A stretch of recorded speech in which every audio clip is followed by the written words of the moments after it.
내일 헌법재판소는 재판관 전원일치로 주문 대통령 윤석열을 파면한다라는 선고를 할 것이라고 저는 확신합니다.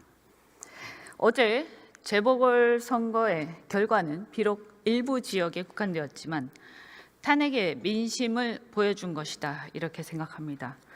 대한민국의 혼란과 불확실성의 어둠이 사라지고 새로운 출발을 통해서 희망과 역동의 시간이 찾아올 것이고 성장과 회복의 시대를 열 것으로 기대합니다. 네, 오동훈 고위공직자 범죄수사처장님께 묻겠습니다. 네, 나와주시기 바랍니다.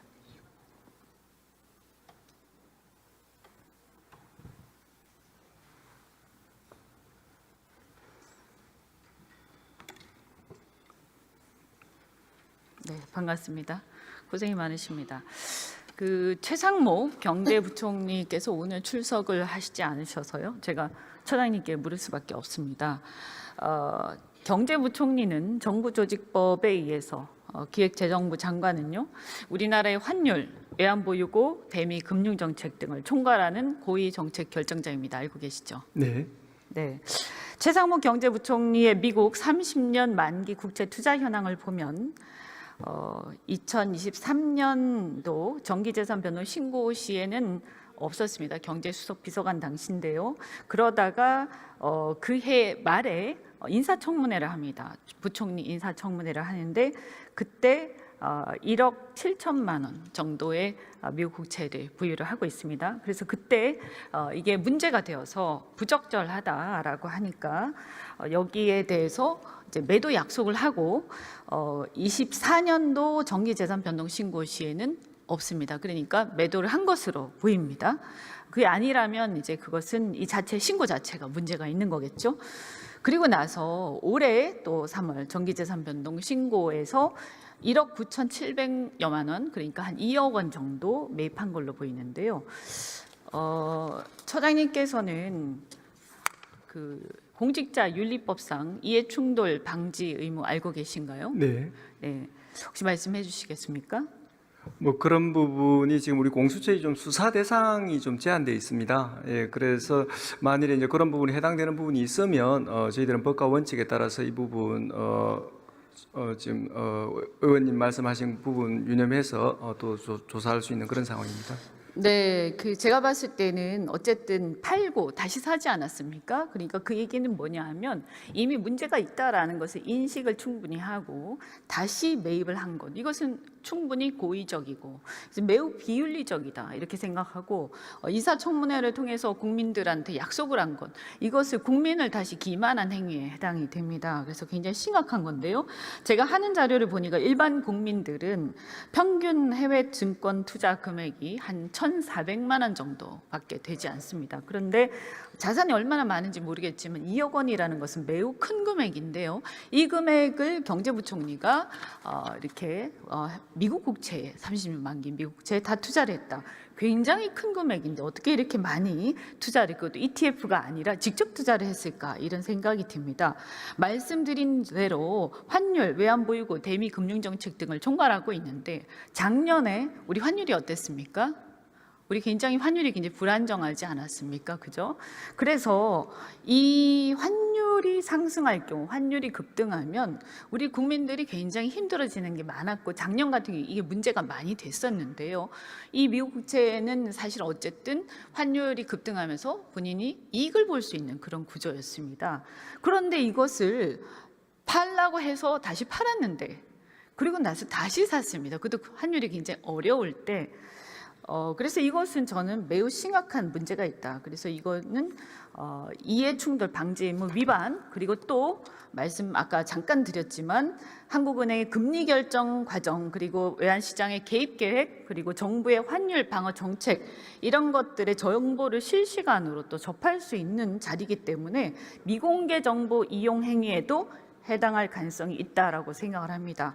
여기에 대해서 배임은 물론이고요. 물론 사실관계를 다 조사를 해보셔야 되겠지만 그래서 이런 부분들에 대해서 수사를 해야 되지 않느냐라고 생각하는데 어떻게 생각하십니까? 뭐 의원님의 그 고위공직자의 그 청렴성을 그 강조하는 그런 부분에 대해서 깊이 동의를 하고요. 다만 이 고위공직자 범죄 또 수사 대상은 또 제한되어 있으니까 혹시 그런 부분에 대해서 저촉하는 부분이 있는지 만일 저촉된다면 법과 원칙에 따라서 성실히 수사하도록 그렇게 하겠습니다. 네, 청렴성 그냥 고위공직자라서 그런 게 아니고요. 이분이 경제부총리이기 때문에 더욱더 그런 것입니다. 자신의 일이 바로 이런 것이었고 문제는 국익과 사익이 정확하게 상반되는 상황 속에서도 계속 보유하고 있었다. 당연히 팔았으면 다시 사지 않는 것이 정상적인 사고겠지요. 그죠? 이것은 매우 노골적인 행위입니다. 저는 이것은 그냥 다른 고위공직자가 미국 국채를 매입한 거하고는 완전히 다른 얘기다라고 생각을 하고 더군다나 인사청문회에서 그렇게 문제가 되어서 팔았는데도 불구하고 다시 샀다라는 것은 매우 고의적이고 아주 그 뭐라고 해야 되나요? 굉장히 뻔뻔하다 하는 생각이 듭니다. 이것은 그냥 놔두면 안 됩니다. 반드시 수사를 해야 된다. 이렇게 생각하고 적어도 조사를 해서 문제가 없다라고 저는 문제가 없다라고 될 리가 없다고 생각합니다. 왜냐하면 공직자윤리법은 이거 실제로 이익을 얻었느냐 안 얻었느냐가 문제가 아니다. 그렇지 않습니까? 예, 그래서 공수처의 수사 대상이 맞다면 응당 수사를 하셔야 됩니다. 네, 의원님 말씀 유념하겠습니다. 네, 네, 들어가셔도 좋습니다.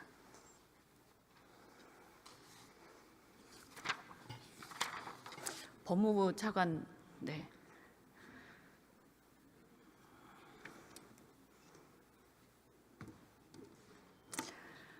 네, 반갑습니다. 검찰총장께서 나오시지 않으셔가지고, 네, 불가피하게 차관님께 줄 수밖에 없습니다. 오늘 김건희 주가 조작 유죄가 확정되지 않았습니까? 불기소 처분에 대한 재수사 해야 된다 이렇게 생각을 합니다. 헌재에서는 이미 이창수 지검장에 대한 사건에서 기각을 하긴 했지만 여기에 대해서 문제의식을 기자한 바가 있습니다. 알고 있습니까? 네, 읽어봤습니다. 네네네. 그래서 오늘 이 판결을 정확히 보시고 여기에 대해서 어쨌든 뭐 사건 일일이 다 지휘하는 건 아니지만 이 부분에 대한 이 지휘 검찰총장이나 이쪽 검찰에서의 재수사는 꼭 필요하다. 저는 그렇게 생각합니다. 네, 지금 이 항고가 제기돼서 서울 고검에서 그 수사 중에 있는 사안인데 아마 참고할 것으로 제가 하고 있습니다. 그리고요. 법원의 구속 취소, 윤석열 구속 취소에 대한 검찰의 즉시 항고 관련해서 네네. 네. 왜 하지 않았다고 그렇게 얘기합니까? 검찰에서? 기본적으로는 영장주의 원칙입니다. 헌법재판소 결정이 비춰봤을 때 구속 계속 여부에 대한 판단을 사법권 독립 원칙에 의해서 신분이 보장된 판사가 아니라 검사나 그 밖의 행정기관의 의사에 전적으로 좌우하게 하는 것은 영장주의 원칙에 반한다고 하는 확립된 결정이 있어서 네. 신병이 풀려나지 않은 상황에서 즉시 항고하는 것은 그 자체로서 위헌적인 판단을 받을 가능성이 굉장히 높다라는 차원에서 안 한 것인데 아마 위원님께서는 그러면 그냥 항고라도 왜 하지 않았냐라는 말씀을 하실 수 있을 것 같은데 그 부분은 수사 기관에서 판단을 이렇게 한 것 같아요. 첫 번째는 기본적으로 즉시 항고를 할 수 있는 것으로 규정된 영역에 있어서 보통 항고가 가능하냐라고 하는 부분에 대해서는 이론이 많이 있습니다. 그래서 일부 주석서에는 즉시 항고가 가능하다고 규정된 사안에서 즉시 항고를 하지 않으면서 보통 항고는 안 된다는 설도 있고 또 한 가지가 이 재판부가 기본적으로 이 윤석열 대통령에 대한 1심 재판부인데 이 재판부의 취지가 이제 그 구속기간 날짜만 문제 삼은 것이 아니고 공수처의 수사권 등등을 비롯한 여러 가지 쟁점에 대해서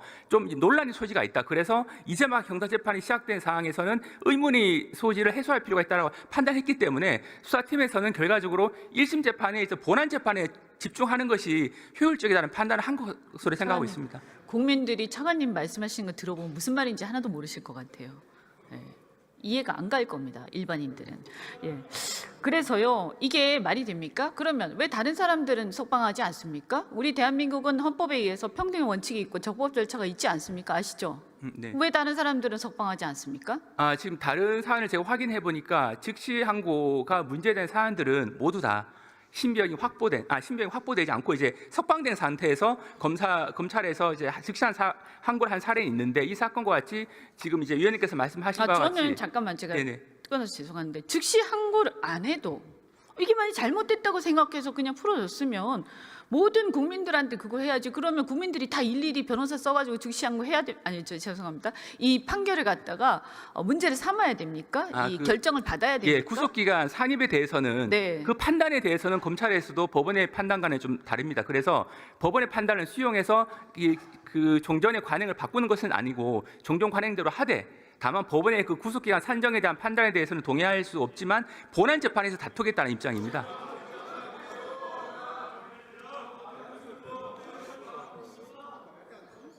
차관님이 생각해도 말이 안 되지 않습니까? 앞뒤가 안 맞잖아요. 아니, 윤석열 개인만을 위해서 특화된 무슨 검찰도 아니고 그러면 안 되는 거죠. 그러니까 검찰이 국민의 신뢰를 못 받는 거예요. 이건 매우 심각한 일이라고 저는 생각합니다.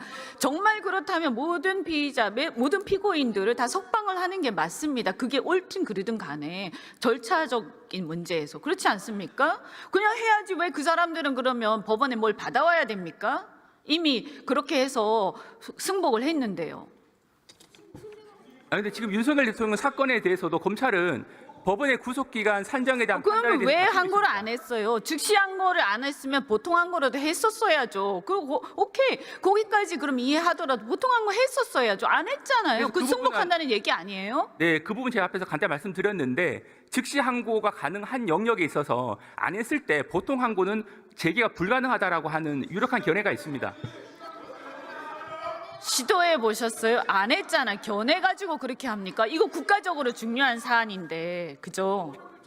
그리고 이 부분은 기본적으로 이 본안 재판을 통해서 수사와 기소 과정의 적법성 여부를 확인받을 예정에 있고, 그 부분은 수사팀에서 판단한 부분이라고 생각합니다. 내일 헌재에서 파면이 되면 다른 사건들 수사가 개시가 될 수밖에 없다고 봅니다. 군사반란죄를 비롯해서. 그러면 다른 사건들의 수사와 동시에 저는 빨리 구속을 다시 재개해야 된다 이렇게 봅니다. 왜냐하면 이런 문제들이 있기 때문에 국민들은 매우 불공정하다. 그리고 수사기관과 검찰, 법무부에 대한, 정무에 대한 그 불신에 가득 차 있다. 이렇게 하시면 안 된다. 말씀드립니다. 들어가셔도 좋습니다.